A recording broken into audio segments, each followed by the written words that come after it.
Adapun secara istilah, maka bid'ah itu secara istilah seluruh maknanya adalah dolal alias kesesatan. Pasti konotasinya adalah negatif. Tidak ada bid'ah di dalam agama itu sesuatu yang hasanah, sesuatu yang baik.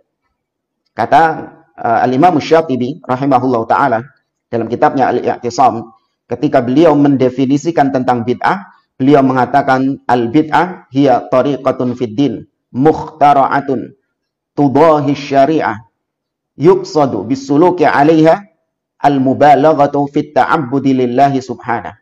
Beliau mengatakan bid'ah itu adalah sebuah metode cara dalam beragama mukhtara'ah yang diada-adakan. Jelas di situ beliau mengkhususkan bid'ah yaitu dalam perkara agama, baik itu akidah ataupun ibadah. Ya bukan bid'ah-bid'ah dalam secara istilah bahasa. Tapi bid'ah secara istilah agama itu hanya khusus di dalam perkara-perkara yang telah diajarkan Nabi kemudian diada-adakan. Diada-adakan mukhtara'ah. Tudahi syariah yang sifatnya itu menyerupai syariat. Mirip dengan apa yang dibawa oleh Nabi SAW. Namun ternyata berbeda.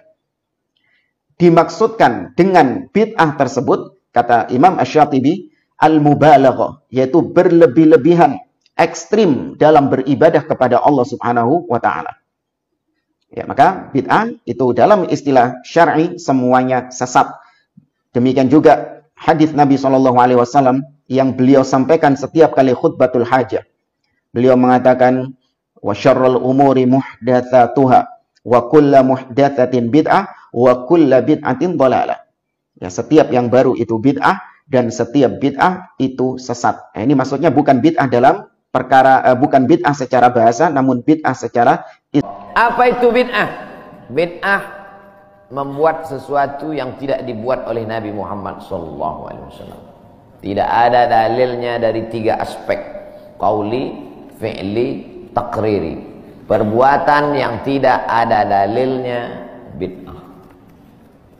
Jangan dikatakan perbuatan yang tidak dibuat Nabi bid'ah. Perbuatan yang tak ada dalilnya bid'ah. Karena kalau dikatakan yang tidak dibuat Nabi bid'ah, Nabi tidak pernah pakai peci. Tunjukkan saya mana hadis Nabi pakai peci. Berarti peci ini bid'ah. Nabi mimbarnya tangganya dari depan. Ini masjid tangganya dari belakang. Berarti mimbar ini bid'ah. Mimbar Nabi tangganya dari depan, 3 lantai, 1, 2, 3. Jadi yang dimaksud dengan bid'ah perbuatan yang tidak ada dalilnya. Misalnya jam 12 siang ada bapak-bapak di panas terik tegak menghadap matahari. Pak, bapak mau ngapain? Aku mengagungkan Allah di bulan Rajab. Bid'ah itu. Karena tidak ada dalilnya sama sekali. Tapi selama ada dalilnya, tidak boleh kita katakan orang itu melakukan perbuatan bid'ah. Malam Jumat baca Yasin. Kumpul 10 orang baca Yasin. Yasin wal Qur'anil Hakim innaka laminal mursalin. Bid'ah. Loh. Coba lihat dalilnya. Yang dibacanya itu Quran apa Quran? Quran. Baca Quran apa pahala? Yasin itu Quran atau enggak Quran? Quran. Man qara'a Yasin fi lailatin, siapa yang baca Yasin suatu malam, asbaha maghfuran lah. Subuhnya sudah diampuni dosanya. Mestinya baca Quran itu semua, tapi karena dia enggak sanggup semua, dia pilih hati Quran. Hati Quran itu Yasin. Sentuhlah dia tepat di hatinya, dia akan jadi milikmu untuk selamanya. Makanya orang sebelum ngapal Quran semua, yang dihafal hatinya dulu. Itu sebelum ngapal Quran, yang dihafal hatinya dulu. Apa hati Quran? Ya, Yasin. Tapi jangan hatinya aja seumur hidup. Yang lain juga. Nah, jadi jangan salahkan orang baca Yasin. Baca Yasin bid'ah. Loh, Yasin kan Quran. Baca Yasin malam Jumat nggak masalah. Seumur hidup baca Yasin masalah. Karena banyak surat yang lain. Baca juga Al-Fatihah, Al-Baqarah, Al-Nisa, Al-Imran, Al-Nisa, Al-Maidah, Al-An'am. Nah, jadi mudah. Perbuatan tidak ada dalilnya bid'ah. Selama ada dalilnya tidak bid'ah. Ustaz, perbuatan bid'ah adalah sesuatu yang tidak ada contohnya dari Rasulullah SAW dalam soal ibadah. Kalau soal dunia, tradisi dan sebagainya, apakah boleh? Pertama begini, Teman-teman sekalian, tolong lengkapi kalimatnya ya. Tidak setiap yang tidak ada contoh dari Rasul itu disebut bid'ah. Hati-hati. Ya harus tuntas penjelasannya, jangan memberikan celah ya.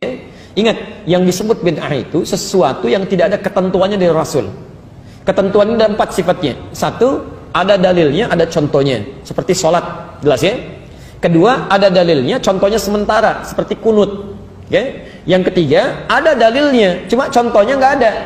Awas, hati-hati. Jadi tidak setiap yang tidak ada contohnya itu disebut bid'ah. Sepanjang ada dalilnya, walaupun tidak ada contoh, sepanjang Nabi mengisyarat untuk mengerjakan itu boleh.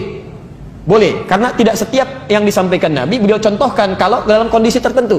Ya, misal, saya beri contoh misalnya tahiyatul masjid. Ya, tahiyatul masjid. Tayyib. Nabi selama hidupnya itu tidak pernah tahiyatul masjid. Tidak pakai tidak pernah tahiyatul masjid. Dia baik. Kenapa? Karena rumah Nabi di masjid. Jelas ya? Rumah Nabi di masjid. Wa baiti huna, dan rumahku di sini, kata Nabi. Karena itu beliau selalu sholat di dalam rumahnya, begitu iqamat baru keluar jadi imam. Jelas ya? Tapi Nabi katakan pada Sulaik al-Qatafani ketika beliau masuk ke Masjid An-Nabawi ya, dalam keadaan dia bisa sholat terlebih dahulu, kemudian dia langsung duduk.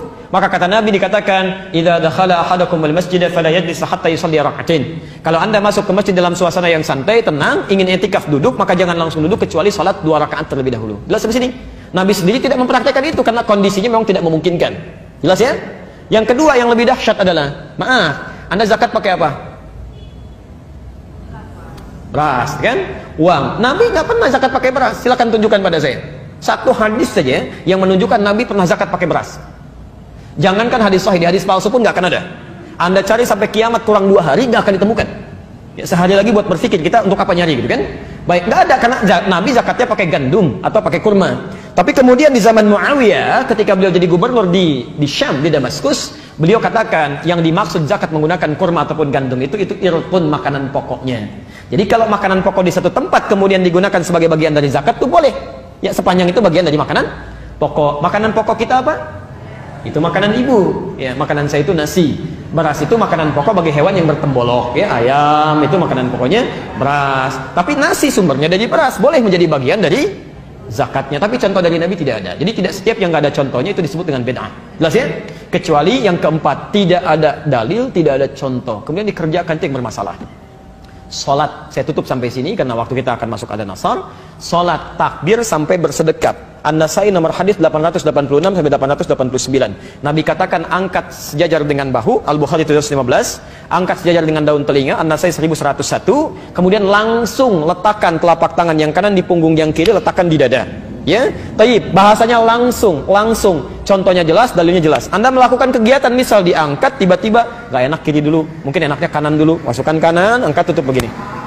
Itu yang tidak ada dalilnya, tidak ada contohnya.